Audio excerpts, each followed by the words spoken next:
श्री भक्तमाल में श्री रूप सनातन जी।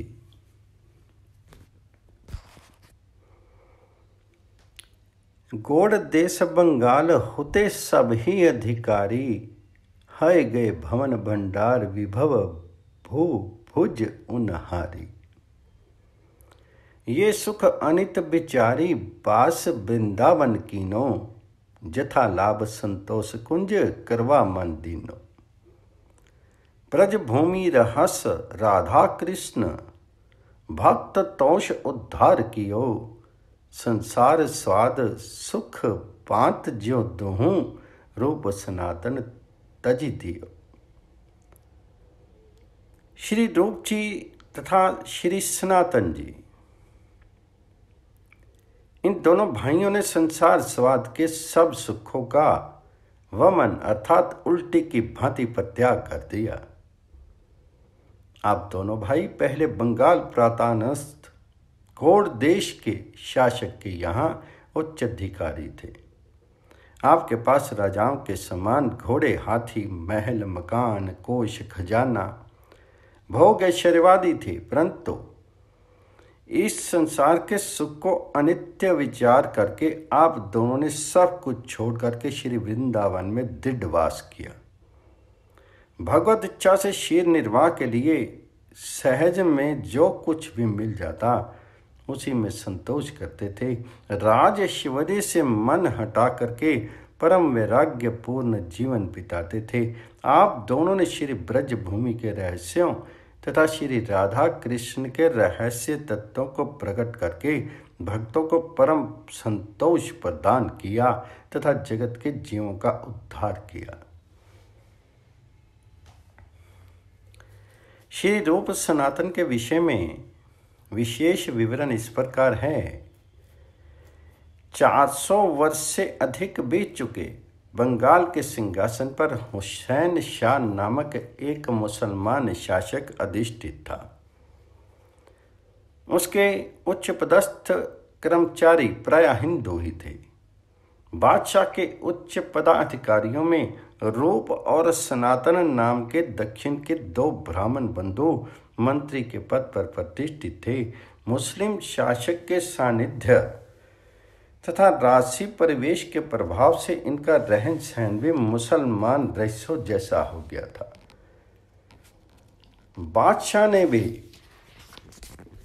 इनके मुस्लिम नाम रख दिए थे। राज्य में ये दबीर खास और शाकिर मलिक के नाम से प्रसिद्ध थे। सनातन का असली नाम अमर और रूप का नाम संतोष था। हुसैन शाह इन्हें अपना दाहिना हाथ समझता था। वेशभूषा से ये पूरे मुसलमान प्रतीत होते थे। इतना सब होने पर भी इनका हृदय हिंदू भाव से भरा था। श्री राम और श्री कृष्ण के प्रति इनका अनुराग था। ब्राह्मण साधुओं में इनकी भक्ति थी। रामकेली ग्राम में इनके घर पर ब्राह्मण साधुओं का प्राय मेला सा लगा रहता था।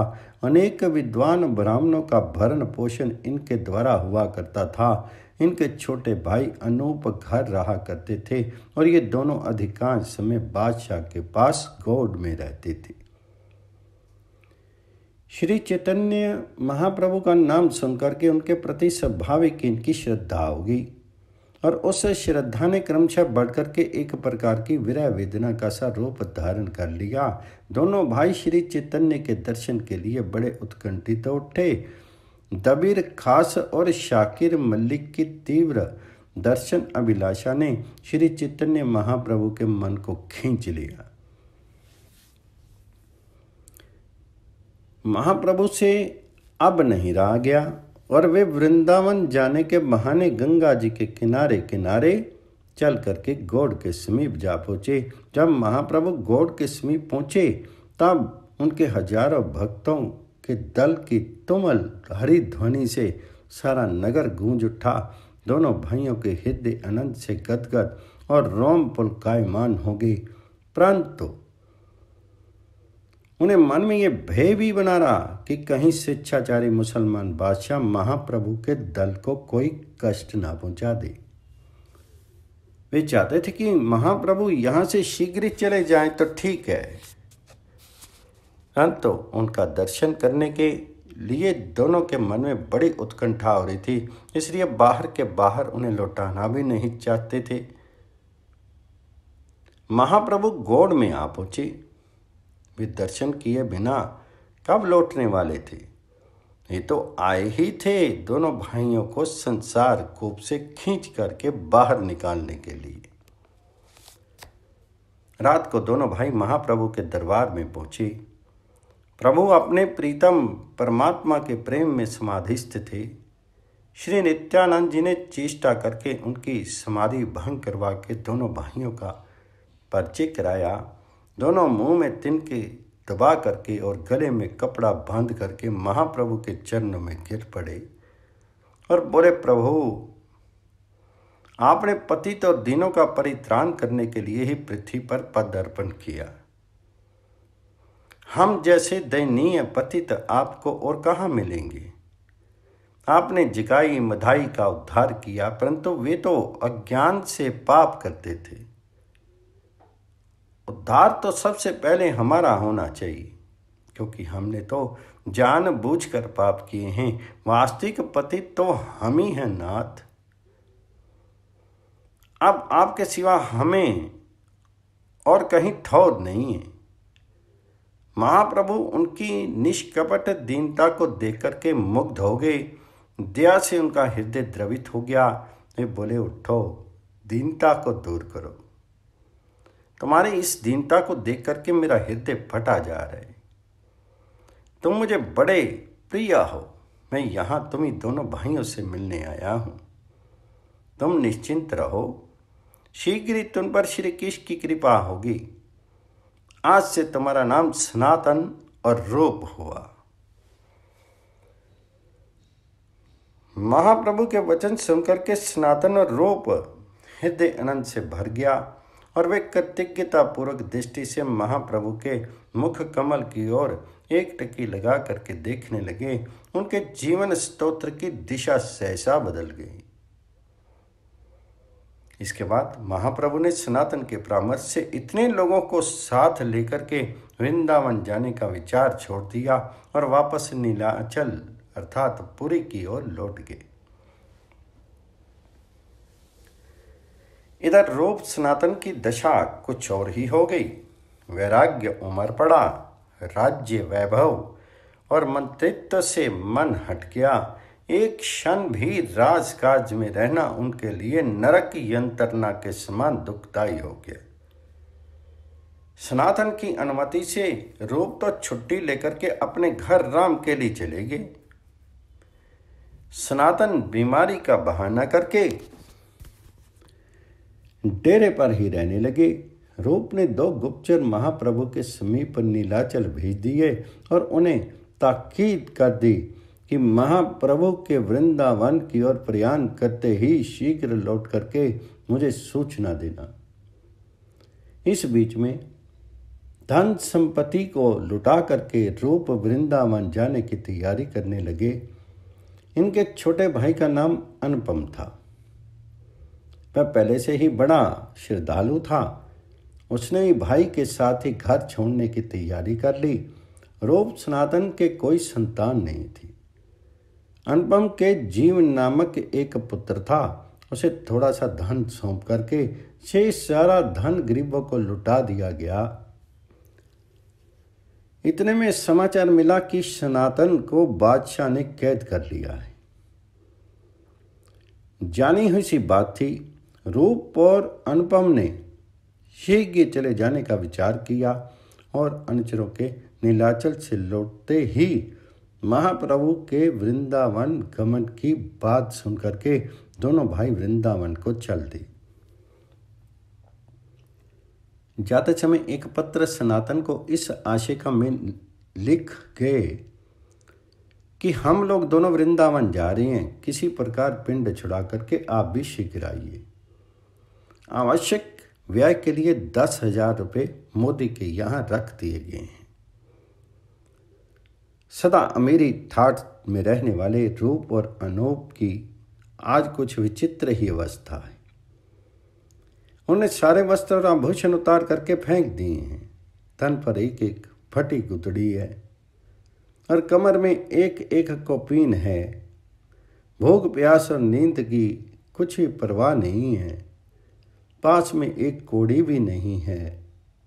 वे शहर से कष्ट सहन करते हुए पैदल चलते जा रहे हैं। अपने आप को जो कुछ खाने को मिल जाता है उसी से उदर पूर्ति करके रात को चाहे जहाँ पड़ सद रहते हैं, परंतु उनके मन में कोई दुख नहीं। चलते चलते दोनों भाई प्रयाग पहुंचे।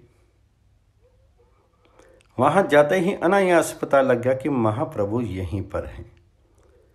दोनों भाई दांतों तले तिनका दबा करके जगत के बड़े से बड़े दीन और कंगाल की तरह कांपते, रोते और पड़ते उठते महाप्रभु के चरणों में जाकर के गिर पड़े और दोनों ही प्रेम के आवेश में मतवाले से हो गए।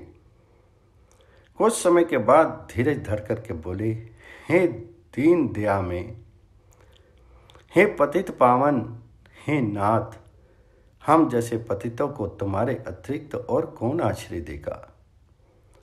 महाप्रभु ने इससे पूर्व सिर्फ एक दिन रात के समय रूप को देखा था, परंतु अब उसे देखते ही तुरंत पहचान करके महाप्रभु हंस करके बोले, उठो उठो रूप, दीनता छोड़ दो। तुम लोगों पर श्री कृष्ण की अपार कृपा है, तभी तो उन्होंने तुम लोगों को विषय कूप से निकाल लिया है।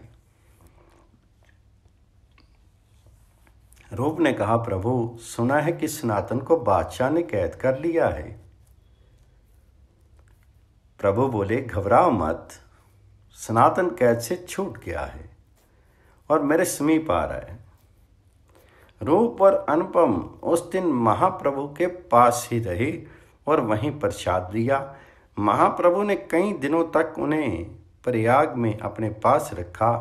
रूप के द्वारा प्रभु को बहुत बड़ा कार्य करवाना था। वृंदावन की दिव्य प्रेम लीला को पुनर्जीवन देना था। इसलिए रूप को एकांत में रख करके लगातार कई दिनों तक महाप्रभु ने उसको भक्ति का यथार्थ रहस्य भली भांति समझा करके अंत में कहा, रूप मैं काशी जाता हूँ, तुम वृंदावन जाओ, मेरी आज्ञा का पालन करो, जीवों का कल्याण करो, अपने सुख की आशा छोड़ करके वृंदावन जाओ और इसके बाद यदि इच्छा हो तो मुझसे नीलाचल में मिलना। यूँ कह करके प्रभु वहाँ से चल दिए। बड़े कष्ट से धैर्य धारण कर प्रभु की आज्ञा के अनुसार रूप अपने छोटे भाई अनुपम के साथ वृंदावन को चले। रूप और अनुपम को वृंदावन भेज करके महाप्रभु काशी चले गए और वहां श्री चंद्रशेखर के मकान में ठहरे।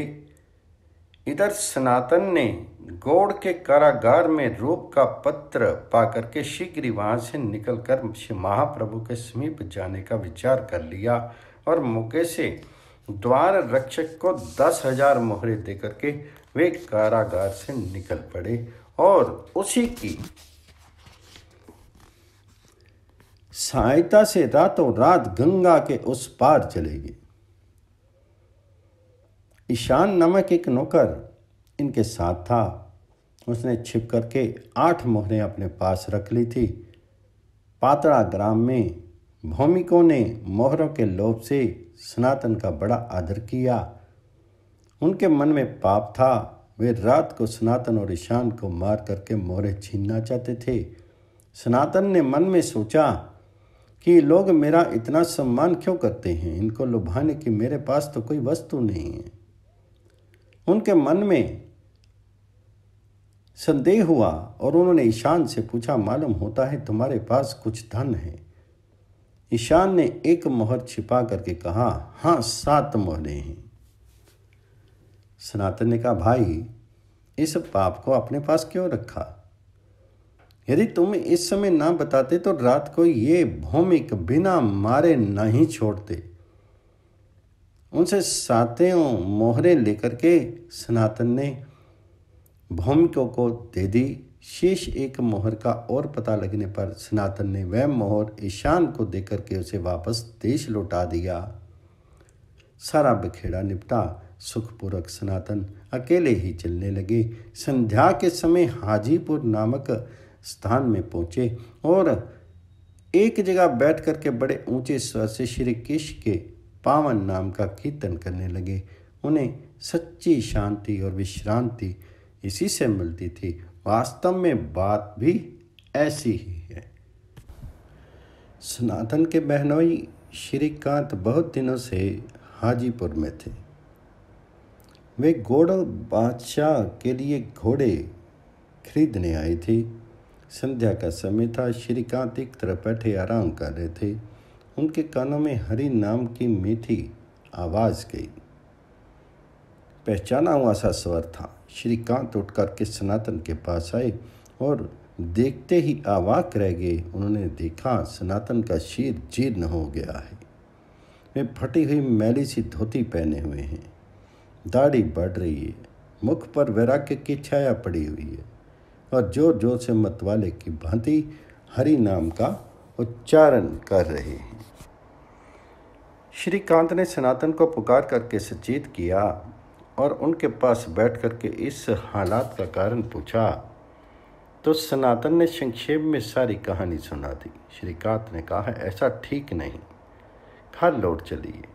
सनातन ने कहा, घर ही तो जा रहा हूँ। अब तक घर भूला हुआ था, प्राय घर को घर माने हुआ था। अब पता लग गया है, इसलिए तो दौड़ता हूँ। आंखें खुलने पर स्वप्न के महलों में कौन रहता है। श्रीकांत ने समझने की बड़ी चेष्टा की, परंतु समझे हुए को भूला हुआ क्या समझाएगा। जहाँ वैराग्य का सागर उमड़ा हो, जहाँ विषय रूपी कूड़े को कहाँ स्थान मिल सकता है। श्रीकांत की बातें सनातन के जागृत हृदय को स्पर्श नहीं कर सकी, ऊपर ही ऊपर उड़ गई। श्रीकांत ने समझा कि अब ये नहीं मानेंगे। अतः सनातन के घर लौटने की आशा छोड़ करके उन्होंने उनके राह खर्च के लिए कुछ देना चाहा। सनातन ने कुछ भी नहीं लिया। गहरा जाड़ा पड़ रहा था। श्रीकांत ने एक बढ़िया दुशाला देना चाहा। सनातन ने उसे भी नहीं लिया। श्रीकांत रोने लगे। उनका रोना देख करके सनातन का मन पिघला। भक्त बड़े कोमल हृदय होते हैं, उनसे दूसरे का दुख नहीं देखा जाता। अतः श्रीकांत के मन को शांत और सुखी करने के लिए उन्होंने उनसे एक भूटानी कंबल ले लिया और देखते ही देखते वहाँ से चल पड़े। श्रीकांत चुपचाप खड़े रोते रह गए। महाप्रभु जिस राह से, जिस गांव से और जिस नगर से जाते थे, सभी जगह अपना एक निशान छोड़ जाते थे। वह था हरि नाम की तुमल और मत ध्वनि। अतः सनातन को खोज करने की आवश्यकता नहीं पड़ी। वे प्रेम में झूमते हुए हरि नाम परायण लोगों को महाप्रभु का मार्ग चिन्ह समझ करके काशी जा पहुँचे और वहाँ जाकर के इस प्रकार सीधे चंद्रशेखर के मकान के समीप पहुँच गए। खोज प्रत्यक्ष थी। लाखों नर नारी मिलकर के हरि ध्वनि कर रहे थे। सनातन का मन प्रफुल्लित और शीर पुलकित हो गया। वे धीरे धीरे जाकर के चंद्रशेखर के दरवाजे पर बैठ के महाप्रभु घर के भीतर हैं और सनातन बाहर बैठे हुए प्रभु के चरणों का ध्यान कर रहे हैं। अंदर जाने का साहस नहीं होता। अपने पापों को स्मरण करके मन में सोचते हैं कि क्या मुझ पर भी प्रभु की कृपा होगी। मुझ सरीखे घोर नार की जीव की और क्या प्रभु निहारेंगे। सनातन के मन में कहीं पर भी कपट या दंभ की गंध तक नहीं की। सरल शुद्ध हृदय से पापों की स्मृति के अनुताप से दग्ध होते हुए सनातन आज प्रभु की शरण चाहते हैं।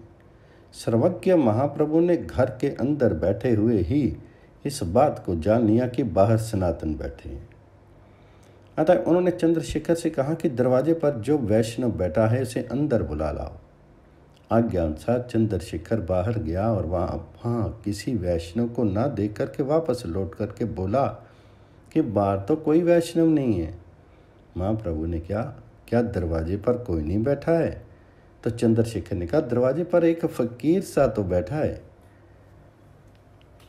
महाप्रभु ने कहा, जाओ उसी को बुला लाओ। सनातन के कपड़े लत्ते वैष्णव के से नहीं थे, परंतु उनका अंतर तो विष्णु में था। अंतर को पहचानना अंतर्यामी का ही काम है। चंद्रशेखर ये सुनकर के आश्चर्य करने लगा, सोचने लगा कि आज प्रभु इस फकीर को क्यों बुला रहे हैं। परंतु महाप्रभु के सामने कुछ कहने का साहस नहीं हुआ और उसने बाहर जाकर के सनातन से कहा, आप कौन हैं? आपको प्रभु बुला रहे हैं। प्रभु बुला रहे हैं? इन शब्दों ने बिजली का सा काम किया। सनातन के हृदय में हर्ष, आशा, चिंता, भय, भक्ति और लज्जा आदि अनेक भावों की तरंगें उठने लगी। उन्होंने कहा है, क्या प्रभु बुलाते हैं? क्या सच में ही मुझे बुलाते हैं? आप भूल तो नहीं रहे हैं? भला प्रभु मुझे क्यों बुलाने लगे? वे और किसी को बुलाते होंगे। चंद्रशेखर ने कहा, प्रभु आपको ही बुलाते हैं, आप अंदर पधारिएगा।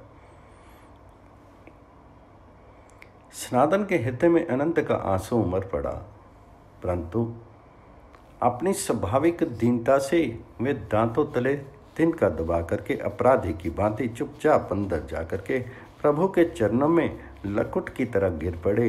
दोनों नेत्रों से आंसुओं की अजस्त्र धारा बहने लगी। बना सनातन बोले, प्रभु मैं पामर हूँ, मैं आजीवन काम आदि षड विकारों की सेवा की है, विषय भोगों को ही सुख माना है, दिन रात नीचों के साथ नीच कर्म करने में रत रहा हूँ। इस मनुष्य जन्म को मैंने व्यर्थ ही खो दिया। मुझ सरीखा पापी अधम नीच और कुटिल और कौन होगा। प्रभु आप आज आपके चरणों की शरण में आया हूँ। अपनी स्वाभाविक दयालुता की तरफ ख्याल करके मुझे चरणों में स्थान दो। इस अधम को इन चरणों के सिवा और कहाँ आश्रय मिलेगा। प्रभु सनातन के इन शब्दों को नहीं सुन सके। उनका हृदय दया से द्रवित हो गया। सनातन को जबरदस्ती उठा करके प्रभु ने अपनी छाती से लिपटा लिया। सनातन के नेत्रों की अश्रुधारा मानव मंदाकिनी की धारा बन करके महाप्रभु के सशरीर चरणों को धोने लगी और महाप्रभु के नेत्रों की प्रेम अश्रुधारा सनातन के मस्तक को सिंचन करके उसे सहसा पाप मुक्त करने लगी। सनातन कहने लगे, प्रभु मुझे आप क्यों स्पर्श करते हैं? मेरा ये कलुषित कलेवर आपके स्पर्श योग्य नहीं है। इस घृणित और दूषित देह को आप स्पर्श मत कीजिए। प्रभु ने कहा, सनातन दीनता का त्याग करो। तुम्हारी दीनता देख करके मेरा कलेजा फटा जाता है। जब श्री कृष्ण कृपा करते हैं तब भले बुरे का विचार नहीं करते। श्री कृष्ण तुम्हारे सम्मुख हुए हैं। तुम पर श्री कृष्ण की इतनी कृपा है कि उनका वर्णन नहीं हो सकता। तभी तो उन्होंने तुम्हें विषय कूप से निकाल लिया है। तुम्हारा शीर निष्पाप है क्योंकि तुम्हारी बुद्धि श्री कृष्ण भक्ति में लगी हुई है। मैं तो अपने को पवित्र करने के लिए ही तुम्हें स्पर्श करता हूँ। यूँ कहकर के महाप्रभु ने सनातन के भाग्य की बड़ी ही प्रशंसा की और कहा कि श्री कृष्ण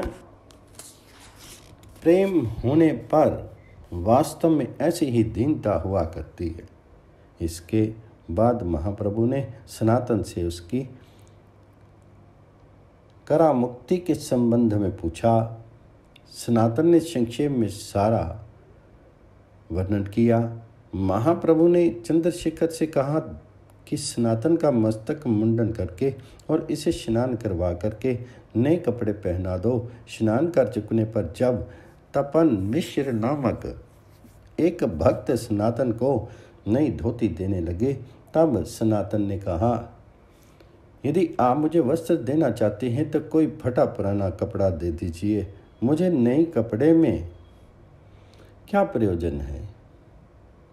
सनातन का आग्रह दे करके मिश्र ने एक पुरानी धोती दे दी और सनातन ने फाड़ करके उसके 2 कौपीन बना लिए। सनातन के इस वैराग्य को देख करके महाप्रभु मन ही मन बड़े प्रसन्न हुए। परंतु श्रीकांत की दी हुई कंबल सनातन के कंधे पर इस समय भी पड़ी हुई थी। महाप्रभु ने 2 4 बार उसकी ओर देखा। तब सनातन ने समझा कि मैंने अब तक ये सुंदर कंबल अपने पास रख छोड़ा है। मेरी विषय वासना दूर नहीं हुई है। इसी से प्रभु बार बार उसकी ओर ताक करके मुझे सावधान कर रहे हैं। सनातन ने गंगा तट पर जाकर के वह कंबल एक गरीब को दे दिया। बदले में उससे फटी गुदड़ी लेकर के उसे ओढ़ लिया। जब महाप्रभु ने सनातन को गुदड़ी ओढ़े देखा तब वह बड़े प्रसन्न हुए और बोले कि सनातन, श्री कृष्ण ने तुम्हारे विषय रोग को आज समूल नष्ट कर दिया। भला उत्तम वैद्य रोग का जरा सा अंश विशेष क्यों रहने देता है। महाप्रभु ने सनातन को लगातार 2 महीने तक भक्ति तत्व की परम उत्तम शिक्षा देकर के उनसे वृंदावन जाने को कहा और वहाँ रूप अनुपम के साथ मिलकर के श्री कृष्ण का कार्य संपादन करने के लिए आदेश दिया। महाप्रभु तो नीलाचल चले गए और उनकी आज्ञा पाकर के सनातन वृंदावन आए। वृंदावन आने पर पता लगा कि उनके भाई रूप और अनुपम दूसरे मार्ग से काशी होते हुए देश चले गए हैं। सनातन वन में एक पेड़ के तले रहने लगे। प्रतिदिन जंगल से लकड़ियां लाकर के बाजार में बेचते और उसी से अपना निर्वाह करते। जो कुछ बच रहता सो दीन दुखियों को बांट देते। एक दिन जो बंगाल के हर्ता करता थे, आज वे ही हरि प्रेम की मादकता के प्रभाव से ऐसे दीन बन गए। कुछ समय तक वृंदावन में निवास करके सनातन महाप्रभु से मिलने के लिए नीलाचल की ओर चले। रास्ते में उन्हें एक चरम रोग कुष्ठ हो गया। कविराज गोस्वामी ने लिखा है कि झारखंड के दूषित जलपान से उनको वह रोग हो गया था। जो कुछ भी हो, सनातन रोग आक्रांत होकर के नीलाचल पहुँचे और अपने को दीन, हीन और पतित मान करके श्री हरिदास के यहाँ ठहर गए। श्री हरिदास जी के यहाँ महाप्रभु रोज जाया करते। उन्होंने जाकर के सनातन को देखा। सनातन दूर से ही चरणों से प्रणाम करने लगे। महाप्रभु ने दौड़ करके उन्हें छाती से लगाना चाहा, पर सनातन पीछे हटके और बोले कि प्रभु, आप मुझे स्पर्श मत करें, मैं अत्यंत नीच तो हूँ ही, तिस पर मुझे कोढ़ हो गया है, इसलिए क्षमा करें। महाप्रभु ने कहा, सनातन, तुम्हारा शीर मेरे लिए बड़ा ही पवित्र है। तुम श्री कृष्ण के भक्त हो। तुमसे जो घृणा करेगा वही अस्पृश्य है। यूँ कहकर महाप्रभु ने सनातन को जबरदस्ती छाती से लिपटा लिया। सनातन के कोढ़ का मवाद महाप्रभु के सारे शीर में लग गया। महाप्रभु ने सनातन से कहा कि तुम्हारे दोनों भाई यहाँ आकर के 10 महीने रहे थे। इसके बाद रूप तो वापस वृंदावन लौट गए हैं और अनुपम को यहीं श्री कृष्ण की प्राप्ति होगी। छोटे भाई का मरण सुन सनातन को खेद हुआ।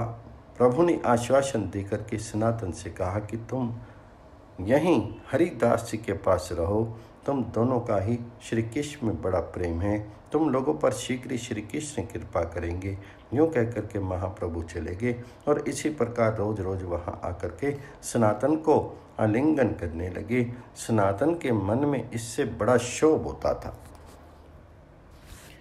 भगवान मंगल में परम पिता हैं। ये तो अपनी संतान पर नित्य दया में हैं। उनसे कुछ भी मांगना उनकी दयालुता पर अविश्वास करना है।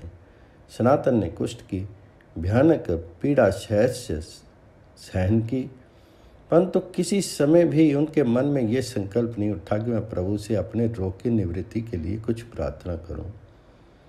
इन्हीं सब बातों के दिखलाने के लिए समर्थ होते पर भी प्रभु ने केवल दर्शन मात्र से सनातन के रोग का नाश नहीं किया।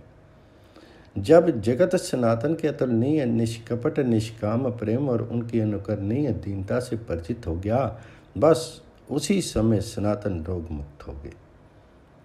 तदनंतर महाप्रभु ने सनातन को वृंदावन जाकर के जीवों का उद्धार करने की अनुमति दी। महाप्रभु को छोड़ करके जाने में सनातन को असीम कष्ट था, परंतु उनकी आज्ञा उल्लंघन करना सनातन को उससे भी अधिक कष्टकर प्रतीत हुआ। सनातन वृंदावन चले गए। रूप भी पहुँच गए। दोनों ने मिलकर के वृंदावन के उद्धार का कार्य किया।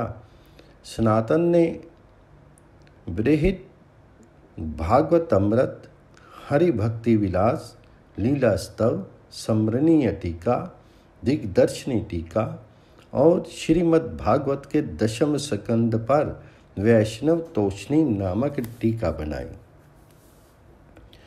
रूप ने भक्ति रस अमृत सिंधु, मधुर महात्म्य पदावली, हंसदूत, उद्धव संदेश, अष्टादश स्कंद, स्तवमाला, उत्कलिकावली, प्रेमेंदु सागर, नाटक चंद्रिका, लघु भागवत तोषणी, विदग्ध माधव, ललित माधव, उज्जवल नीलमणि, दान केली भानिका और गोविंद विरुद्धावली आदि अनेक अनुपम ग्रंथों की रचना की। विदग्ध माधव की रचना विक्रमी संवत 1582 में हुई थी। इन सब ग्रंथों में भक्त, भक्ति और श्री कृष्ण तत्व आदि का बड़ा विशद वर्णन है।